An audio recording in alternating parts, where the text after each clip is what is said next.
Hello everyone, আসসালামু আলাইকুম। সবাই কেমন আছেন? আশা করি যে যেখানে আছেন সবাই অনেক অনেক ভালো আছেন। আমি আজকে আপনাদের করে দেখাবো চট্টগ্রামের ঐতিহ্যবাহী একটি পিঠার রেসিপি।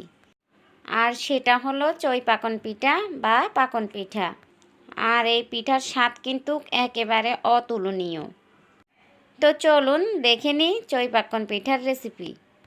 চুলায় একটি প্যান বসিয়ে দিলাম মিডিয়াম আছে। এখন দিয়ে দিব 2 কাপ নর্মাল পানি আর মেজারমেন্ট কাপের হাফ কাপ পরিমাণ চিনি, দিয়ে দিব স্বাদ মতো লবণ আর সাথে দিয়ে দিব সামান্য পরিমাণ ইয়েলো ফুড কালার দেখার সৌন্দর্যের জন্য। আর আপনারা চাইলে কিন্তু এই কালারটা বাদ দিতে পারেন।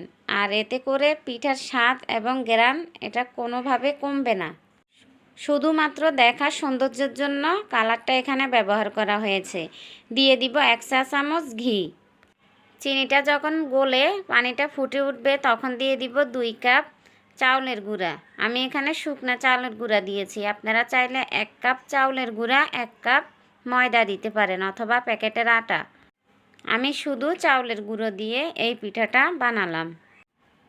তা আমি সব কিছু একসাথে মিক্স করে নিব। মিক্স করা হয়ে গেলে ঢাকনা দিয়ে ঢেকে আমি এটাকে এক সাইডে 5 মিনিটের জন্য রেখে দিব একটু ঠান্ডা হওয়ার জন্য।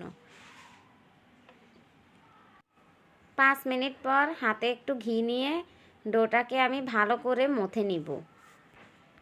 আমরা রুটি পরোটার ডো যেরকম মথে নিই সেরকম করে ভালো করে মথে নিতে হবে। আর আমার এই চই পাকন পিঠার ডোটা কিন্তু পারফেক্টভাবে হয়েছে। আপনারা যখন চই পাকন পিঠা বানাবেন 2 কাপ পানি দিলে 2 কাপ চাউলের গুঁড়া দিলে পারফেক্টভাবে হবে। আর এই ডোটাকে কিন্তু পানি দিয়ে মথে নেওয়া যাবে না, তেল অথবা ঘি দিয়ে মথে নিতে হবে। তো আমি 3 ভাগে ভাগ করে নিব ডোটাকে।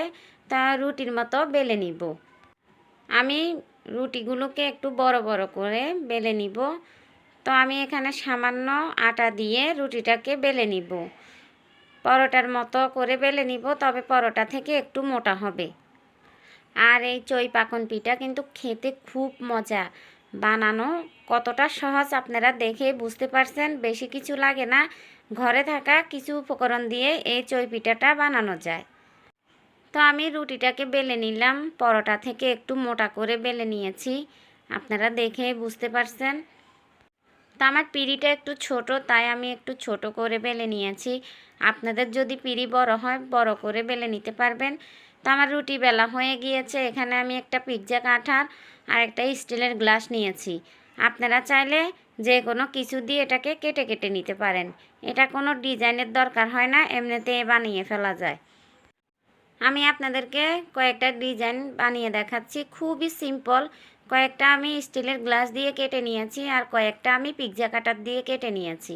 খুব সহজে এই পিঠাগুলো তৈরি করা যায়। এগুলোর কোনো ডিজাইন দিতে হবে না, আপনারা ইচ্ছা মতো আপনি এগুলোকে কেটে নিতে পারবেন।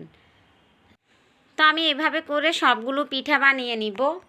আর কিছু পিঠা আমি 4 কোনা করে এভাবে কেটে নিব। আশা করি আপনাদের বুঝতে কোনো অসুবিধা হয় নাই। অনেকে অনেক কথা বলতে পারেন আমার আপু ভাইয়ারা, আমি এত ভালো ভয়েস দিতে পারি না। তাই আমি সবগুলো পিঠা এভাবে বানিয়ে নিয়েছি, খুব সহজে বানানো যায়। তা আপনাদেরকে দেখিয়ে দিচ্ছি। আমি সবগুলো পিঠা কিন্তু খুব নর্মালভাবে কেটেছি, খুব সোজা সোজা করে কেটে নিয়েছি। তা এখন আমি পিঠাগুলোকে ভেজে নিব। ভাজার জন্য চুলায় আমি একটি প্যান বসিয়ে দিয়েছিলাম। প্যানে আগে থেকে তেল গরম করতে দিয়ে দিয়েছিলাম। তেলটা হালকা গরম হয়ে আসলে পিঠাগুলো দিয়ে দিব। তা আমি যে ভুলটা করছি আপনারা করবেন না, তেলটা ভালো করে গরম করে নেবেন। তো তেলটা ভালো করে গরম হয়ে গেলে পিঠাগুলো দিয়ে দিবেন, না হলে কিন্তু পিঠাগুলো ফুলবে না। আমি সবগুলো পিঠা একসাথে দিব না, অল্প অল্প কয়েকটা করে পিঠাগুলো ভেজে নিব। পিঠাগুলোকে উল্টে পাল্টে খুব ভালো করে ভেজে উঠিয়ে নিব। পিঠার কালারটা যখন এরকম চেঞ্জ হয়ে আসবে তখন পিঠাগুলো পারফেক্টভাবে হয়ে যাবে। এখন আমি তেল থেকে পিঠাগুলো উঠিয়ে নিব। আর এভাবে করে আমি সবগুলো পিঠা ভেজে তেল থেকে উঠিয়ে নিব। আর এই পিঠাগুলো কিন্তু হতে বেশি সময় লাগে না, খুব তাড়াতাড়ি ভাজা হয়ে যায়। তো আমার সবগুলো পিঠা ভাজা হয়ে গেছে, এখন পরিবেশন করে দেখাবো। দেখুন কত সুন্দর হয়েছে পিঠাগুলো, অনেক ফুলকো ফুলকো হয়েছে। পিঠাগুলো কিন্তু অনেক সফট হয়েছে, আর পিঠাগুলো দেখতে যেমন সুন্দর, খেতেও অনেক মজা, খুব লোভনীয় হয়েছে। আশা করি আমার আজকের রেসিপি আপনাদের কাছে ভালো লেগেছে। ভালো লাগলে লাইক দিবেন, কমেন্টস করে জানাবেন কেমন হয়েছে। তো সবাই ভালো থাকবেন, আল্লাহ হাফেজ।